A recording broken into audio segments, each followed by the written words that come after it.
Assalamualaikum warahmatullahi wabarakatuh. Salam sejahtera untuk kita semua. Semoga kita semua dalam keadaan sehat walafiat tanpa kurang suatu apapun. Baik, pada kesempatan kali ini kita masih membahas topik bahasan yang sebelumnya tentang sel. Nah, pada bagian yang ketiga ini kita membahas lanjutan dari struktur dan fungsi organel sel. Nah, pada video sebelumnya kita sudah membahas struktur sel, sudah membahas tentang membran plasma, kemudian beberapa organel ya. Ada inti sel, retikulum endoplasma sampai lisosom. Nah, pada video kali ini kita akan menyelesaikan bahasan yang kemarin, yaitu tentang mitokondria, plastida sampai vakuola. Langsung masuk ke mitokondria terlebih dahulu. Nah, mitokondria ini disebut sebagai the powerhouse of cell, penghasil energi sel, karena mitokondria ini berperan dalam proses respirasi intraseluler. Nah, mitokondria ini dia mengandung DNA dan ribosom, berbeda dengan organel-organel yang lain ya. Dia memiliki DNA sendiri dan ribosom sendiri. Sehingga mitokondria ini juga dikenal sebagai organel yang semi otonom. Nah, ini struktur dari mitokondria. Secara umum mitokondria dia memiliki membran ganda. Ada membran luar dan membran dalam, di mana membran dalam ini dia berbentuk berlekuk-lekuk. Nah, dia memiliki lekuan-lekuan pada membran dalam yang disebut sebagai krista. Nah, fungsi krista ini adalah untuk memperluas bidang permukaan, di mana di dalam krista ini terjadi proses respirasi intraseluler, sehingga semakin luas bidang permukaan maka reaksinya juga semakin optimal.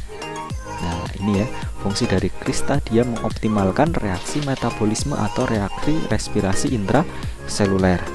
Kemudian ada bagian matriks, yaitu cairan yang ada di dalam mitokondria yang berisi senyawa-senyawa kimia dan juga enzim-enzim yang digunakan untuk proses respirasi intraseluler. Kemudian ini ada ribosom dan DNA sendiri yang membuat mitokondria disebut sebagai organel yang semi otonom. Lanjut ke organel selanjutnya adalah plastida. Plastida ini adalah organel yang berpigmen, dia hanya dimiliki oleh sel pada tumbuhan. Nah, secara umum plastida ini dibagi menjadi tiga, ada kloroplas, kromoplas, dan leukoplas.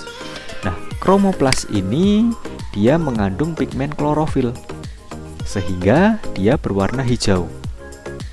Kalau kromoplas dia didominasi oleh pigmen karotenoid sehingga warnanya merah atau kekuningan. Sedangkan leukoplas, leu itu putih ya, jadi dia tidak memiliki pigmen sehingga tidak berwarna. Nah, kloroplas dan kromoplas ini dia memiliki fungsi dalam proses fotosintesis pada sel tumbuhan. Dan sebagian kromoplas serta leukoplas ini berperan sebagai penyimpanan cadangan makanan. Pada umbi-umbian ya, dia yang menyimpan amilum, yang menyimpan pati itu adalah bagian leukoplas. Nah, ini adalah struktur dari plastida secara umum. Dia memiliki membran ganda, ada membran luar dan membran dalam. Kemudian di dalamnya juga memiliki struktur atau sistem membran yang lain berbentuk kepingan-kepingan kantong pipih, ini yang disebut sebagai tilakoid. Nah, kumpulan dari tilakoid yang membentuk kepingan bertumpuk ini disebut sebagai grana. Nah, di membran tilakoid atau membran grana ini dia mengandung klorofil. Ini kalau pada kloroplas ya. Nah, grana ini berperan dalam proses fotosintesis reaksi terang, yaitu proses fotosintesis di mana di situ membutuhkan cahaya untuk terjadi reaksinya. Bagian yang lain dari plastida adalah stroma, di mana di dalam stroma ini mengandung senyawa-senyawa kimia dan enzim-enzim, dan dia berperan dalam fotosintesis reaksi gelap, di mana reaksi-reaksi yang terjadi di sini dia tidak membutuhkan cahaya, sehingga disebut sebagai fotosintesis reaksi gelap. Kemudian lanjut ke bagian organel selanjutnya, yaitu sentrosom. Nah, sentrosom ini hanya dimiliki oleh sel hewan.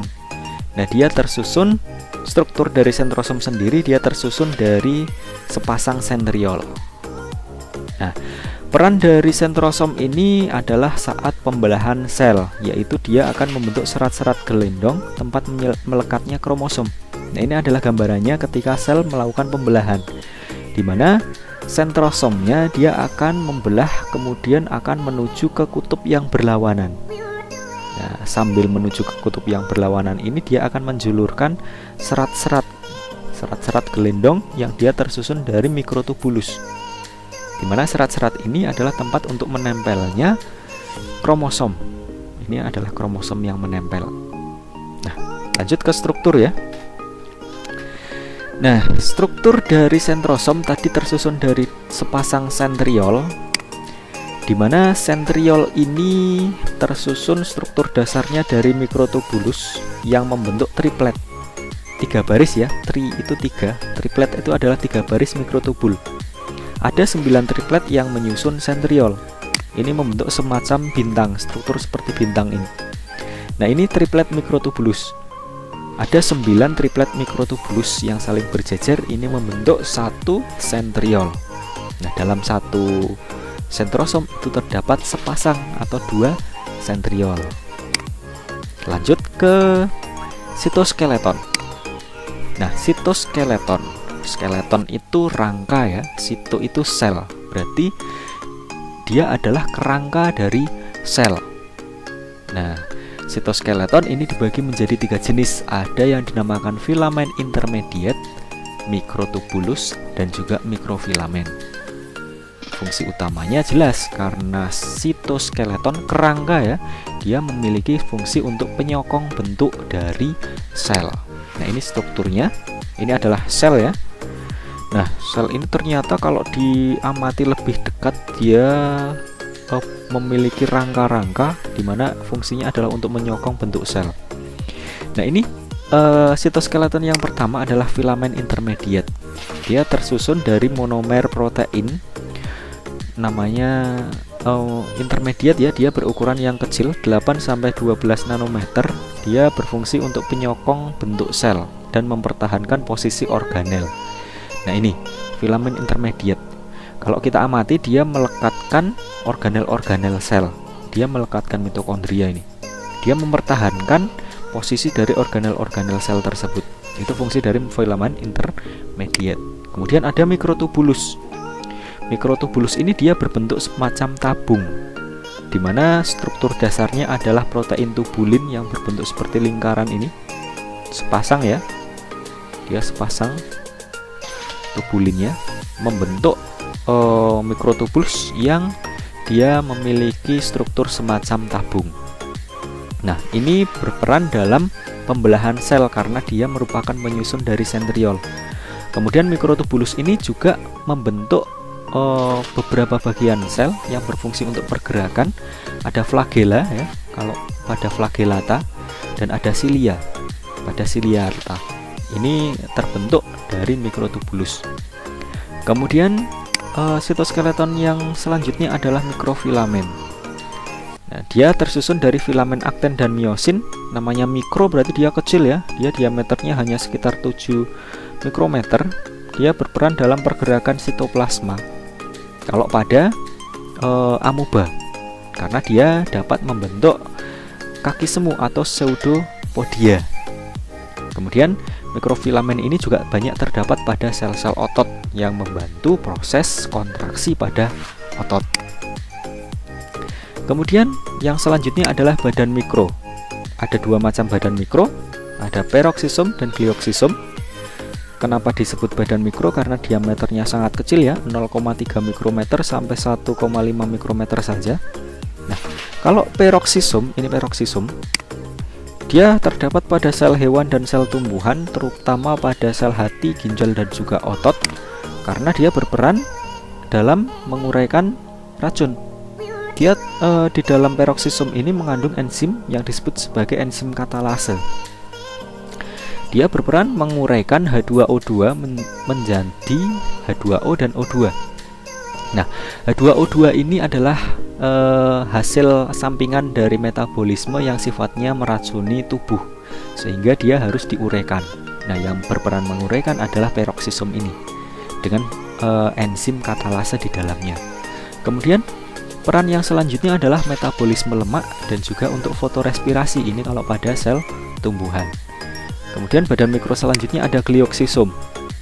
Nah, glioksisom ini terdapat pada sel tumbuhan, berisi enzim katalase dan oksidase, berperan dalam metabolisme lemak, terutama perannya terjadi ketika proses perkecambahan. Selanjutnya adalah dinding sel. Ini terdapat pada berbagai sel ya, ada sel bakteri, eubakteria, protista, jamur, dan juga tumbuhan ini memiliki dinding sel. Walaupun dinding selnya ini memiliki struktur yang berbeda-beda. Kalau sel bakteri itu dia tersusun dari peptidoglikan, protista dan sel tumbuhan dari selulosa ya, jamur dari kitin. Nah, tetapi dia memiliki fungsi yang sama walaupun strukturnya berbeda, yaitu mempertahankan bentuk sel, mengurangi penguapan, dan juga untuk pelindung sel. Nah, kalau pada sel tumbuhan ini tersusun dari selulosa, ini strukturnya ya. Dia memiliki dinding sel primer yang tersusun dari selulosa sebanyak 9-25%, hemiselulosa, dan juga pektin. Nah, komposisi yang seperti ini, yang pektin kemudian selulosanya hanya sedikit ini, dia membuat dinding sel primer ini sifatnya adalah tipis dan fleksibel.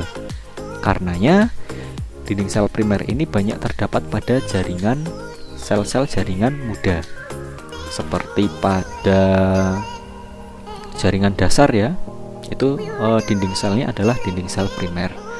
Kemudian ada dinding sel sekunder.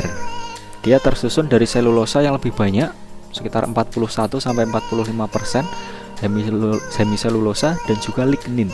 Nah, adanya lignin dan juga selulosa yang banyak ini, dia membuat sifat dari dinding sel sekunder ini menjadi kaku dan juga keras. Dan dia banyak ditemukan pada sel-sel jaringan dewasa, kolenkim, sklerenkim. Nah, itu banyak terdapat dinding sel sekunder. Kemudian bagian selanjutnya adalah lamela tengah. Ini tersusun dari pektin. Pektin itu adalah polisakarida yang lengket karena dia berhubungan dengan fungsinya ya. Lamela tengah ini menghubungkan atau menempelkan sel-sel satu dengan sel yang lain. Nah, kemudian vakuola. Vakuola ini terdapat pada sel protista dan juga sel tumbuhan. Nah, pada protista ada dikenal sebagai vakuola kontraktil dan ada vakuola makanan. Kalau sel tumbuhan ada vakuola sentral. Nah, ini pada protista ya. Ini gambar sel amoeba di mana di dalamnya terdapat vakuola kontraktil. Nah, vakuola kontraktil ini berfungsi untuk mengatur keseimbangan cairan di dalam sel. Namanya adalah vakuola kontraktil, berarti dia dapat mengalami kontraksi. Nah, ketika vakuola kontraktil ini berkontraksi, maka dia akan mengeluarkan cairan menuju keluar dari sel. Kemudian ada vakuola makanan yang berperan dalam pencernaan intraseluler. Itu kalau pada protista. Nah, kalau pada sel tumbuhan ini ada vakuola sentral.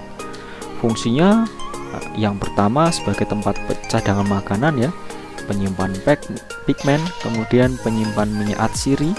Pada beberapa jenis tumbuhan dia memiliki atsiri seperti kayu putih ya, dia disimpan di dalam vakuola sentral ini. Kemudian dia juga berperan sebagai pembuangan zat-zat sisa metabolisme. Dia akan ditampung di vakuola sentral. Nah, demikian pembahasan tentang organel-organel sel. Semoga dapat bermanfaat. Saya akhiri. Wassalamualaikum warahmatullahi wabarakatuh.